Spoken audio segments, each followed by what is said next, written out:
Ilang kilalang personalidad ang dumating din sa rally ng Iglesia ni Cristo sa EDSA. Ang latest doon sa live na pagtutok ni Marisol Abduraman. Marisol?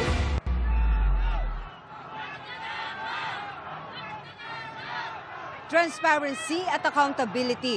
Ito nga ang panawagan, Mel, ng mga relihista na nagtitipon-tipon ngayon dito sa EDSA People Power Monument. At karamihan, Mel, ng mga nandito ngayon ay mga miyembro ng Iglesia ni Cristo. Sa mga suot nilang t-shirt at hawak na placards, ipinarating ng mga nagpakilalang miyembro ng Iglesia ni Cristo ang panawagang panagutin ang mga sangkot sa katiwalian. Kanya-kanyang pwesto ang mga nagprotesta. Ang iba nga ay pamilya pa, gaya ng pamilya ni Rosemary Lalamunan na galing pang Cavite. Ano mo'y picnic dahil may bitbit pang sapin at baon. Para masaya lang po. Opo, kasama na po kami. Opo. Tapos, Kaya pala ready ka, may pagkain. yes. May Yes thermos po. pa. Andito po kami para hindi lang po sa aming ipaglaban yung katotohanan. May mga estudyante ring sumuong umano sa mahabang biyahe dahil sa traffic. Malayo raw ang nilakad makarating lang dito. Naglakad pa po kami dito ng mahigit 1 oras po para lang po makarating dito. Bilang pakikiisa po, ayun po. Tapos isa pa din po sa is para po mapanagot po yung dapat pong managot. Ang grupong ito naman, lubiban sa kanilang mga trabaho para dumalo sa rally. Sobra na yung panggigipit ng gobyerno sa mamayang Pilipino. Nakikiisa kami sa gawain ng Iglesia ni Cristo. Gusto po namin na maging transparent po yung gobyerno na yung batas po na wag pong baluktutin po yung batas. Para po amin pong ipadama sa aming kapatid na si Dante Marcoleta na hindi lang po siya nag-iisa na lumalaban sa hamon ng buhay o sa ganitong mga pangyayari.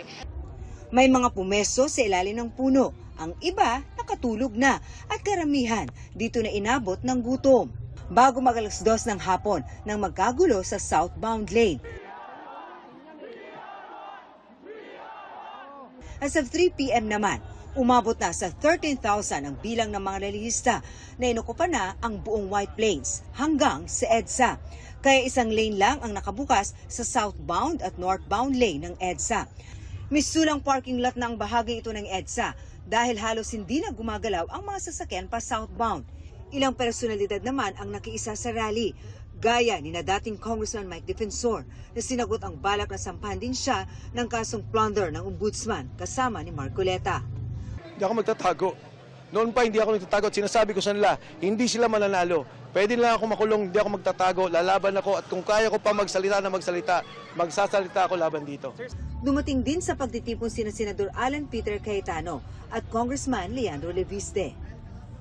Minsan paulit-ulit na ang pagnanakaw, okay din lang. Sobra na po ang ginagawa, tiisin na lang natin. Ako'y naniniwala po na kailangan hate is challenged with love. Make no mistake po.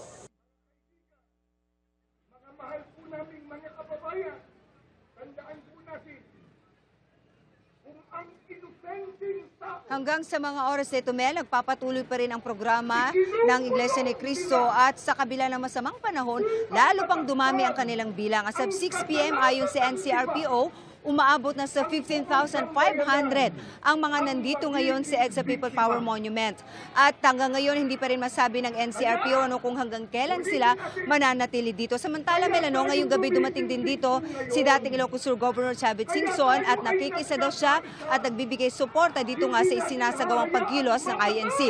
Mel, update namang tayo dito sa sitwasyon sa EDSA.